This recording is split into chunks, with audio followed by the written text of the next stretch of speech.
He stared ahead in pure terror. Then he quickly shoved his head under the water. He held his breath the entire time. A pair of massive feet appeared in front of him. The sheep beneath them scattered in panic. In the next second, one was snatched up by a giant hand. Hidden underwater, he stayed completely still. The next moment, a horrifying sight froze him in shock. Fear forced his mouth wide open, soundless and stiff. The companion hiding behind the tree couldn't resist peeking out. He stared at the enormous creature in disbelief. Just as he became absorbed in the sight, the giant seemed to catch his scent. He instantly ducked back behind the tree. The giant started striding straight toward him. At the same time, the one in the water surfaced quickly for air. The giant ripped the entire tree out of the ground. Panicked, he collapsed backward onto the ground. He locked eyes with the giant for a few terrifying seconds. Then instinct kicked in and he scrambled up and ran. The giant calmly watched him sprint away. He let him run a little longer. Then, in just 3 steps, one slap knocked him unconscious.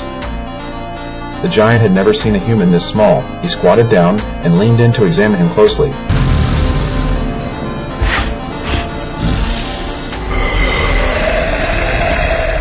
As the giant grabbed him and prepared to leave, the captain charged forward with his sword. He drove the blade straight into the giant's ankle. The giant glanced back in irritation. With a single casual kick, the captain was smashed against a rock and knocked out. The giant pulled the sword from his foot. Then he picked up the unconscious man and took him away. The remaining teammates could only watch helplessly. Their companion was taken just like that. The giant looked down at his catch. Satisfied, he turned and walked away. Afraid of being discovered, he slipped back into the water once more. Luckily, the giant never noticed him. The creature passed right by his position. After the giant moved farther away, he quietly followed from behind, waiting for the right moment to save his companion. Meanwhile, the other 3 reached a cliffside. One of them pretended to spot the princess. He lured his companion closer. Then, without warning, he shoved him off the endless cliff.